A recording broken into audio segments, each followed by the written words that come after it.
Hi friends, வணக்கம் and welcome to எங்க வீட்டு சமையல். நம்ம இன்னைக்கு வந்து Gujarati and Mumbai famous street ஃபுட்டான ரகடா பேட்டிஸ் எப்படி செய்ய போறோம் அப்படின்றது தான் இந்த வீடியோவில் நம்ம பார்க்க போறோம். இதுக்கு தேவையான பொருட்கள் என்னென்னன்னு பார்த்துருவோம் வாங்க. இதுக்கு வந்து ஒரு 3 உருளைக்கிழங்கு வந்து நீங்கள் வேக வச்சு எடுத்து வச்சுக்கோங்க இந்த மாதிரி. அதுக்கப்புறம் sweet chutney and green chutney எடுத்துக்கோங்க. Sweet chutney and green chutney எப்படி செய்யணும் அப்படின்னு நாங்கள் ஏற்கனவே வீடியோ போட்டிருக்கோம். கீழே வந்து அதோட டிஸ்கிரிப்ஷன் கொடுத்துருக்கோம். ஸோ நீங்கள் போய் செக் பண்ணி பார்த்துக்கலாம். அடுத்து வந்து பொடியாக நறுக்கிய வெங்காயம், ஒரு பெரிய வெங்காயம் எடுத்துக்கோங்க. நெக்ஸ்ட்டு பெருங்காயத்தூள், தேவையான அளவு உப்பு, மஞ்சள் தூள், அப்புறமா வந்து மிளகாய்த்தூள் ஒரு 2லேருந்து 3 டீஸ்பூன் எடுத்துக்கோங்க. அதுக்கப்புறம் ஒரு 3 டேபிள் ஸ்பூன் கடலை மாவு, பிளாக் சால்ட்டு, அதுக்கப்புறம் இதுதான் வந்து வெள்ளை பட்டாணி, வெள்ளை காஞ்ச பட்டாணி. இதை வந்து ஒரு 6 மணி நேரம் முன்னாடியே நீங்கள் ஊற வச்சு எடுத்து வச்சுக்கோங்க. குக்கரை அடுப்பில் வச்சுருங்க. அடுப்பில் வச்சுட்டு நீங்கள் வச்சுருக்க அந்த பச்சை பட்டாணி இருக்கு இல்லையா, அதை வந்து வேக விட்டுருங்க. கூடவே வந்து பெருங்காயத்தூள் ஆட் பண்ணிக்கோங்க, மஞ்சத்தூள் ஆட் பண்ணிக்கோங்க, உப்பும் ஆட் பண்ணிக்கோங்க. ஆட் பண்ணி நல்லா சாஃப்டாக வேகிற அளவுக்கு நீங்கள் அதை வந்து ப்ரெஷர் குக் பண்ணிவிடுங்க.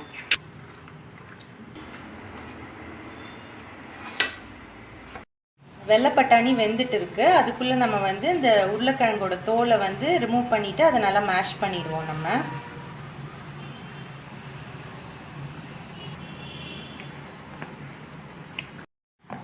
உருளைக்கிழங்கு நல்லா மசிஞ்சிருச்சு. ஸோ நம்ம இந்த ஸ்டேஜில் ஸ்டாப் பண்ணிவிட்டு நம்ம மிச்ச பொருட்கள்லாம் ஆட் பண்ணிக்கலாம். இப்போ நம்ம வச்சுருக்க கடலை மாவை அதில் ஆட் பண்ணிக்கோங்க. நெக்ஸ்ட் வந்து மிளகாத்தூள் ஆட் பண்ணிக்கோங்க. அடுத்து உப்பும் ஆட் பண்ணிக்கோங்க. எல்லாத்தையும் சேர்த்து நல்லா பிசைஞ்சிக்கோங்க. நம்ம பிசைஞ்சிட்டோம். இப்போ நம்ம வந்து கடலை மாவு யூஸ் பண்ணியிருக்கோம் இல்லையா, இதுக்கு பதில் நம்ம வந்து கார்ன்ஃப்ளவர் இல்லைன்னா பிரெட் க்ரம்ஸும் யூஸ் பண்ணிக்கலாம். ஸோ இது வந்து ஒரு பைண்டிங்க்கும் ப்ளஸ் ஒரு கிறிஸ்பினஸ் கொடுக்குறதுக்கும் தான் நம்ம இதை ஆட் பண்ணுறோம். ஸோ நீங்கள் வந்து 3த்தில் எது வேணாலும் ஆட் பண்ணிக்கலாம். இப்போ நம்ம வந்து உருண்டை போடணும். போட்டு இதை வந்து பேட்டிஸ் மாதிரி ப்ரெஸ் பண்ணோம். ஸோ கொஞ்சோண்டு எண்ணெய் நீங்கள் கையில் தடவிக்கோங்க. தடவிட்டு கொஞ்சம் நல்லா பெரிய பால் மாதிரி ஒரு கட்லெட் சைஸ் நீங்கள் எடுத்துக்கோங்க. எடுத்துகிட்டு நீங்கள் கையில் வச்சு லைட்டாக ப்ரெஸ் பண்ணிங்கன்னா போதும். உங்கள் பேட்டிஸ் வந்து ப்ரிப்பேர் பண்ணி நம்ம ரெடி பண்ணி வச்சிடலாம். அதுக்கப்புறம் நம்ம வறுத்துக்கலாம். இந்த மாதிரி ரெடி பண்ணி நீங்கள் பிளேட்டில் வந்து வச்சுடுங்க.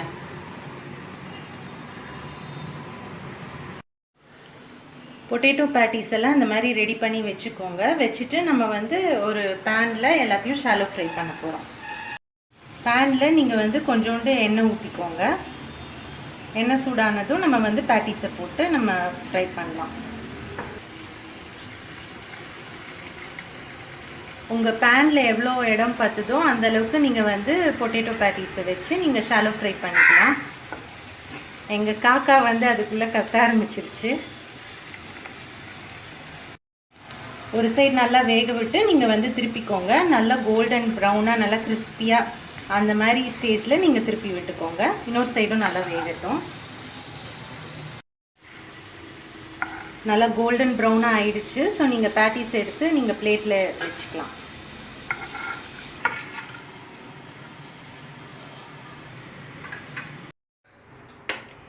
நம்ம வெந்துடுச்சு. இந்த பயிறு நம்ம திறந்து பார்ப்போம். குக்கரை நல்லா குழைவாக வெந்திருக்கு பாருங்கள். ஸோ இந்த மாதிரி வரணும். அதனால நீங்கள் நைட்டே ஊற போட்டுறது தான் நல்லது. 6 ஹவர்ஸ்க்கு மேலே ஊறிச்சு அப்படின்னா தான் உங்களுக்கு இந்த காஞ்ச பட்டாணி வந்து நல்லா சாஃப்டாக நல்லா மசியும். அப்படி இல்லைன்னா நீங்கள் வந்து நிறைய விசில் வச்சுட்டு நீங்கள் வேக விடணும். அட்லீஸ்ட் ஒரு 15-20 மினிட்ஸ் ஆகுது நீங்கள் வேக விடணும். ஸோ இந்த ஸ்டேஜ் மாதிரி இருக்கணும். இப்போ வந்து இதில் மிளகாத்தூள் போட்டுக்கோங்க. மிளகாத்தூள் ஆட் பண்ணிக்கோங்க. ஆட் பண்ணிவிட்டு நீங்கள் வந்து காரம் செக் பண்ணிக்கோங்க. நாங்கள் வந்து ஒரு 100 கிராம் காஞ்ச பட்டாணிக்கு வந்து ஒரு 2 ஸ்பூன் மிளகாத்தூள் ஆட் பண்ணியிருக்கோம். கொஞ்சோண்டு தண்ணியும் ஆட் பண்ணி இதை நல்லா கொதிக்க விடுங்க. இந்த பச்சை வாசனை போகிற வரைக்கும் கொதிக்கணும். நம்ம ஆட் பண்ணிட்டோம். இப்போ வந்து நல்லா கொதிக்கட்டும். நம்ம வெயிட் பண்ணுவோம்.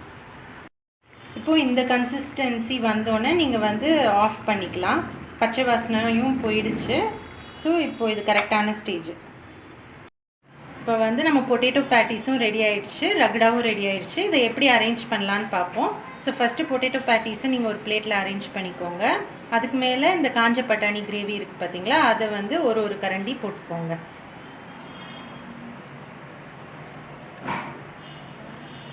அடுத்து கொஞ்சோண்டு ஆனியன் வந்து நல்லா ஸ்ப்ரிங்கிள் பண்ணிக்கோங்க ஒரு இதுலேயும்.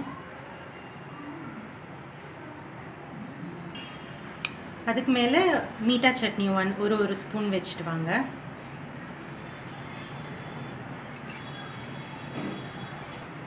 அடுத்து அதுக்கு மேலே க்ரீன் சட்னி ஆட் பண்ணிக்கோங்க.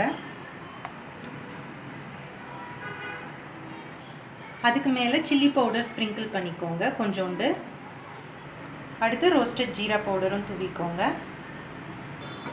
அடுத்து சாட் மசாலாவும் ஆட் பண்ணிக்கோங்க, எல்லாத்துக்கும் லைட்டாக ஸ்ப்ரிங்கிள் பண்ணிக்கோங்க.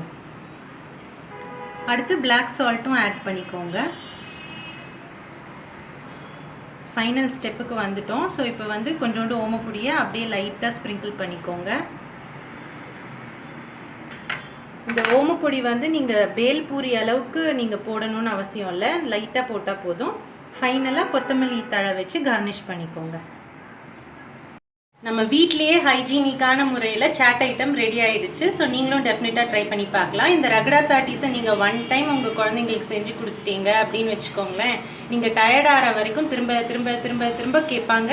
ஸோ டெஃபினட்டாக ட்ரை பண்ணுங்கள். ட்ரை பண்ணிவிட்டு உங்களோட ஃபீட்பேக்கை எங்களுக்கு கமெண்ட்ஸாக போஸ்ட் பண்ணுங்கள். இந்த வீடியோ உங்களுக்கு பிடிச்சிருந்ததுன்னா லைக் பண்ணுங்கள், ஷேர் பண்ணுங்கள், சப்ஸ்கிரைப் பண்ணுங்கள். மறக்காமல் பெல் பட்டனையும் டேப் பண்ணுங்கள். அப்போ தான் எங்களோட ரெகுலர் அப்டேட்ஸ் உங்களுக்கு வந்து சேரும். தேங்க்யூ.